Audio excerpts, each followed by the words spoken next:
Good morning विद्यार्थी मित्रों। आज हम पढ़ने वाले हैं सिस्टम सॉफ्टवेयर। तो सिस्टम सॉफ्टवेयर क्या है और जो सिस्टम सॉफ्टवेयर है वो हमें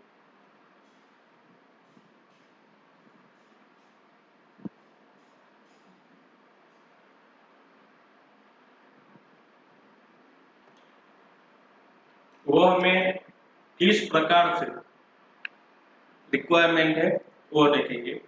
लेकिन हम जब 9वीं कक्षा के अंदर पढ़ाई करते थे तो वहां पे हमें चैप्टर नंबर 1 और 2 के अंदर ये चीज आई है कि सॉफ्टवेयर क्या है, हार्डवेयर क्या है। तो वहां पे कुछ ऐसा डेफिनेशन आता था हार्डवेयर का कि जिसको हम लोग देख सकते हैं, जिसको हम लोग टच कर सकते हैं, जिसको हम लोग फील कर सकते हैं, उसको हम हार्डवेयर कहते हैं। और जिसको हम लोग टच नहीं कर सकते लेकिन उसको देख सकते हैं, उसको फील कर सकते हैं, उसको हम सॉफ्टवेयर कहते हैं। तो आज हम वही देखेंगे कि सॉफ्टवेयर क्या है। तो software is a set of computer programs which are designed and developed to perform specific tasks desired by the user or by the computer itself। कि सॉफ्टवेयर क्या है? तो सॉफ्टवेयर जो है वो एक कंप्यूटर के प्रोग्रामों का सेट है कि जो डिजाइन और डेवलप के लिए उसको हम यूज करते हैं बाय यूजर और कंप्यूटर, उसको हम कहते हैं सॉफ्टवेयर। तो बेसिकली सॉफ्टवेयर के दो टाइप्स होते हैं, एक होता है सिस्टम सॉफ्टवेयर और दूसरा होता है एप्लीकेशन सॉफ्टवेयर। सिस्टम सॉफ्टवेयर के अंदर और 3 होते हैं, system control programs, system support programs और सिस्टम डेवलपमेंट प्रोग्राम। और एप्लीकेशन सॉफ्टवेयर के अंदर जनरल पर्पस और स्पेशल पर्पस। आगे देखते हैं सिस्टम सॉफ्टवेयर क्या है। क्योंकि this system software is a collection of programs designed to operate, control and extend the processing capabilities of the computer itself. तो सिस्टम सॉफ्टवेयर क्या है? क्योंकि वो एक collection of programs designed to operate, control and extend the processing capabilities of the computer itself, it's called system software। कि हमारे जो computer का जो भी प्रोग्राम है उसके कलेक्शन को कि जो जिसे हम ऑपरेट कर सके, कंट्रोल कर सके और एक्सटेंडर उसका प्रोसेसिंग कैपेबिलिटीज को एक्सटेंड कर सके, उसको हम बोलेंगे system software. These are generally prepared by computer manufacturers। ये हम सबको पता है कि जो सिस्टम सॉफ्टवेयर है वो हमें कंप्यूटर का जो मैन्युफैक्चरर है वो हमें ये चीज देता है। जैसे कि सिस्टम सॉफ्टवेयर की बात करें तो सीपीयू, जिसको हम बोलते हैं सेंट्रल प्रोसेसिंग यूनिट। तो ये जो सीपीयू है वो सीपीयू जो है वो हमारा है सिस्टम सॉफ्टवेयर, कि जिसके थ्रू हम कंप्यूटर को ऑपरेट कर सकते हैं, कंप्यूटर को प्रोग्राम को कंट्रोल कर सकते हैं और उसका जो मेमोरी है, उसका जो प्रोसेसिंग है, हम उसकी कैपेबिलिटीज को एक्सटेंड भी कर सकते हैं। तो सीपीयू को हम सिस्टम सॉफ्टवेयर कहते हैं।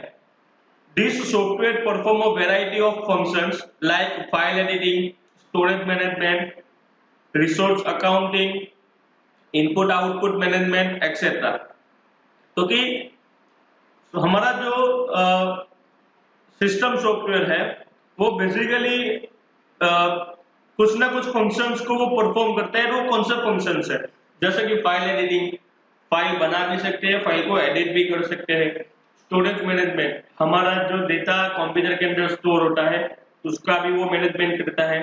रिसोर्स अकाउंटिंग, मतलब कि हमारा जो भी रिसोर्स उसके साथ कनेक्टिंग है उसका। और इनपुट आउटपुट मैनेजमेंट, जैसे कि हमारे पास कोई इनपुट या आउटपुट का जो मैनेजमेंट सॉफ्टवेयर है उसको भी वो क्या करता है? मैनेज करता है। तो आगे देखते हैं कि अभी आगे और क्या है। तो आगे है रोल ऑफ सिस्टम सॉफ्टवेयर, की जो सिस्टम सॉफ्टवेयर होता है उसका रोल क्या है। तो कि एक यूजर होता है, वो सिस्टम सॉफ्टवेयर को कोई ना कोई इनपुट देता है और सिस्टम सॉफ्टवेयर वो इनपुट को हार्डवेयर के पास भेजता है। तो ये जो प्रोसेस है उसको हम कहते हैं सिस्टम सॉफ्टवेयर। तो जैसे कि आप जब भी कंप्यूटर को चालू करते हैं तो फर्स्ट ऑफ ऑल आप क्या करते हो, तो कि सीपीयू के अंदर जो पावर बटन है उसको हम ऑन करते हैं। जैसे ही उसको ऑन करते हैं तो हमारा कंप्यूटर के अंदर जो हमारा सीपीयू है वो उनके हार्डवेयर को हमारा जो हमने जो उसको इंस्ट्रक्शन दी है वो इंस्ट्रक्शन क्या करता है, उसके पास पास आउट करता है और थोड़ी देर के अंदर हमारा जो कंप्यूटर है वो क्या होता है, चालू हो जाता है। उसके बाद है टाइप्स ऑफ सिस्टम सॉफ्टवेयर, कि हमारा जो सिस्टम सॉफ्टवेयर है उसके टाइप्स कौन कौन से। तो है system controls. First, system control program, they control the execution of programs, manage the storage and processing resources of the computer and perform other management and monitoring functions। Example OS, कि हमारा जो computer है उसके अंदर जो programmes है उसको execute करने का, स्टोरेज मैनेज डिवाइस को मैनेज करने का, उसके बाद हमारे कंप्यूटर के साथ जितने भी रिसोर्स लगे हैं वो सब रिसोर्स को प्रोसेसिंग करने का, उसको मैनेजमेंट करने का, उसको मॉनिटरिंग करने का, ये सब काम कौन करता है, कंट्रोल प्रोग्राम करता है। जैसे कि हमारी ऑपरेटिंग सिस्टम।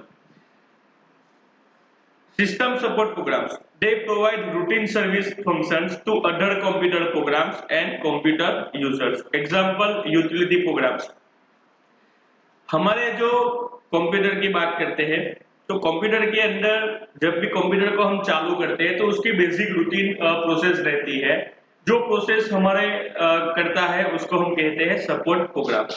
और तीसरा है डेवलपमेंट प्रोग्राम्स। तो ये क्या है कि ये जो डेवलपमेंट प्रोग्राम्स है वो हमें किसी न किसी पब्लिकेशंस के थ्रू हमें मिलता है। तो किसी न किसी पब्लिकेशंस उसको बनाती है। तो जैसे कि उसके अंदर एग्जांपल्स है language translators like interpreter, compilers and assemblers. हम इसी पार्ट के अंदर आगे देखने वाले हैं इंटरप्रेटर क्या है, कंपाइलर क्या है, असेंबलर क्या है। तो इंटरप्रेटर क्या है, तो जैसे ही हम जितना प्रोग्राम लिखते जाएंगे उसका वो ट्रांसलेट करता रहेगा, उसको कहते हैं इंटरप्रेटर। कंपाइलर क्या है, तो कंपाइलर जो है जो हमारा पूरा प्रोग्राम लिख देने के बाद जो कंपाइल करता है, जो पूरा प्रोग्राम लिख देने के बाद जो हमें आउटपुट मिलता है उसको हम कहेंगे कंपाइलर। और असेंबलर क्या है, तो कि जो हमारी जो असेंबली लैंग्वेज है वो असेंबली लैंग्वेज के अंदर से उसको मशीन लेवल लैंग्वेज के अंदर कन्वर्ट करके हमें जो आउटपुट देता है उसको हम कहते हैं असेंबलर। System control programmes. अभी हम सिस्टम कंट्रोल प्रोग्राम्स जो है उसको हम थोड़े विस्तृत से देखते हैं। क्योंकि an operating system is an integrated set of specialised programs that are used to manage overall resources of and operations of the computer। तो कि हमारा जो प्रोग्राम रहता है, तो हमारा जो ऑपरेटिंग सिस्टम है वो एक integrated set of specialised program का एक इंटीग्रेटेड सेट है कि जिसके अंदर हम हमारे सारे रिसोर्स को जो कंप्यूटर के साथ कनेक्टेड है, कंप्यूटर के ऑपरेशंस में यूज आने वाले जितने भी रिसोर्स है उसको वो क्या करता है, मैनेज करता है। आपको एक चार्ट दिया गया है, तो चार्ट के अंदर आपको ऑपरेटिंग सिस्टम है, उसके अंदर उसके अलग पार्ट्स है, language services, memory managers, information managers, scheduler, utilities. तो उसके अंदर भी अलग अलग आपको दिए गए हैं। तो आगे देखते हैं ऑपरेटिंग सिस्टम्स। ऑपरेटिंग सिस्टम के मेन फंक्शंस भी, तो कौन कौन से मेन फंक्शंस है, जैसे memory management, processor management, device management, file management, security, control over system performance and job accounting. तो ये जो सारे वो मेन फंक्शंस है। मेमोरी मैनेजमेंट का जो काम है वो मेमोरी को मैनेजमेंट करना है। प्रोसेसर मैनेजमेंट का काम है जो भी हम काम करते हैं, जो भी हम प्रोसेस करते हैं वो प्रोसेस को मैनेज करना।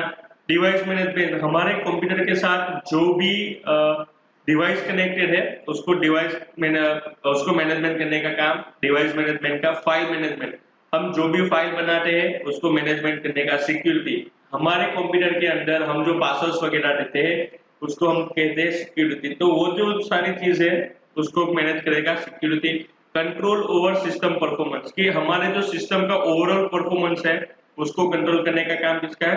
कंट्रोल ओवर सिस्टम परफॉर्मेंस का। और जॉब अकाउंटिंग कि आपको जो जॉब दिया गया है वो जॉब आपको किस टाइम पे करना है या किस लेवल से करना है, उसका जो भी इंस्ट्रक्शंस है वो जॉब अकाउंटिंग देता है। उसके बाद आगे है, तो ये जो सारी चीजें हुई वो हमारे ऑपरेटिंग सिस्टम्स की मेन फंक्शंस की बातें हो गई। लेकिन उसके बाद भी हमें पढ़ना है सिस्टम सपोर्ट प्रोग्राम्स, जैसे कि यूटिलिटी प्रोग्राम्स। जो हमारा यूटिलिटी प्रोग्राम्स है वो हमें पढ़ना है। तो हमारा जो यूटिलिटी प्रोग्राम्स है, तो utility programs or service programs are provided by the computer manufacturers to perform tasks that are common to all data processing installations। कि सिस्टम प्रोग्राम सपोर्ट प्रोग्राम्स क्या है? तो कि हमें जो कंप्यूटर मैन्युफैक्चर के द्वारा जो भी यूटिलिटी प्रोग्राम्स और सर्विस प्रोग्राम मिलते हैं, जो जिसका काम है हमारे कंप्यूटर के अंदर जितने भी प्रोसेसिंग डेटा प्रोसेसिंग के जो भी इंस्टॉलेशंस है, वो उसका एक कॉमन टास्क रहता है। तो वो पूरा जो टास्क करने का जो काम रहता है वो हमारे यूटिलिटी प्रोग्राम्स का रहता है। जैसे कि कंप्यूटर्स में से डेटा को सॉर्टिंग करना, हमें जो भी आउटपुट को हम जो भी एडिट करें उसका आउटपुट दिखाना, हमारे डिस्क के अंदर या हमारे हार्ड ड्राइव के अंदर जो भी डंपिंग डेटा है उसको मैनेज करना। उसके बाद जो हमारा हम जो ऑपरेशन करते हैं जो प्रोग्राम पे उसको ट्रैक करना, ये सारा जो काम रहता है वो सिस्टम सपोर्ट प्रोग्राम्स का रहता है। उसके बाद होता है सिस्टम डेवलपमेंट प्रोग्राम्स, और हम जिसको बोलते हैं लैंग्वेज ट्रांसलेटर। तो जो लैंग्वेज ट्रांसलेटर है उसको हम लोग लैंग्वेज प्रोसेसर भी कहते हैं। Main functions are translate high level language to low level language. मतलब कि जो हाई लेवल लैंग्वेज है उसके अंदर से लो लेवल लैंग्वेज के अंदर ट्रांसलेट करने का काम ये डेवलपमेंट प्रोग्राम का यानी कि लैंग्वेज ट्रांसलेटर का है। मेनली 3 ट्रांसलेटर्स प्रोग्राम्स है, असेंबलर, इंटरप्रेटर और कंपाइलर। आगे हम देखेंगे असेंबलर क्या है। तो कि translate a source program into corresponding object program. मतलब कि हमारा जो सोर्स प्रोग्राम है वो सोर्स प्रोग्राम को हम कोई मशीन लैंग्वेज के अंदर ट्रांसलेट करते हैं, उसको कहते हैं असेंबलर। तो ये देखिए असेंबलर कैसे वर्क करता है। तो कि ये हमारे पास एक सोर्स प्रोग्राम है, वो सोर्स प्रोग्राम हम असेंबलर को भेजते हैं। असेंबलर जो है वो उसको मशीन लैंग्वेज को प्रोग्राम के अंदर उसको ट्रांसलेट करेगा, वहां से वो उसको भेजेगा लोडर के अंदर, और लोडर जो है वो क्या करेगा, उसको मशीन लैंग्वेज प्रोग्राम जो है उसको उसकी मेमोरी के अंदर लोड करेगा। लोड करने के बाद हमें जो रिजल्ट मिलता है वो उसको हम कहेंगे assembler. Interpreter, a language translator that translate one program statement at a time into machine code। मतलब कि हम जब भी कोई प्रोग्राम को टाइपिंग करते हैं, तो जैसे ही उसको टाइपिंग करते हैं और उसके साथ में ही जिसको वो कन्वर्ट करता है हुआ जाता है, उसको हम कहते हैं interpreter. Compiler, a language translator that converts a complete programs into machine language to produce a program that the computer can process in its entirety। कि हमारा जो कंपाइलर मतलब कि हम जो पूरा प्रोग्राम लिखेंगे और वो पूरा प्रोग्राम लिखने के बाद हमें जो आउटपुट मिलता है उसको हम बोलेंगे कंपाइलर। तो आज हमने यहां तक देखा। आगे आपको एक असाइनमेंट दिया जाएगा, जो असाइनमेंट आपको थोड़ी देर के अंदर आपकी स्क्रीन के ऊपर दिखेगा। तो जैसे ही जो वो असाइनमेंट है, वो असाइनमेंट आपको आज का जो लेक्चर का खत्म होने का जो टाइम है, वो टाइम से पहले आपको ये असाइनमेंट जो है वो आपको मुझे सबमिट करना है, जिसके अंदर आपको बेसिक सवाल दिए गए हैं। जितना हमने स्टडी किया वो सब कि व्हाट इज सॉफ्टवेयर, तो सॉफ्टवेयर क्या है, हार्डवेयर क्या है, what is system software, types of system software and also draw out figure. हमने एक सिस्टम सॉफ्टवेयर की एक फिगर भी देखी है जिसको ड्रॉ आउट भी करना है। तो प्लीज मेरी एक रिक्वेस्ट है कि आप सबको ये जो है उसका एक मुझे टेक्स्ट फाइल बना के भेजना है, ना कि मुझे इमेज भेजना है। जिसने भी जो भी मुझे इमेज भेजेगा उसका मैं असाइनमेंट कंसीडर नहीं करूंगा। तो प्लीज ये इंस्ट्रक्शन मैंने आपको पहले से ही दे दी है कि आपको जो ये असाइनमेंट है वो असाइनमेंट आपको मुझे टेक्स्ट में भेजना है। तो ये असाइनमेंट आप लास्ट तक भी देख सकते हैं। तो ये असाइनमेंट आपको मुझे आज लेक्चर खत्म होने से पहले भेजना है।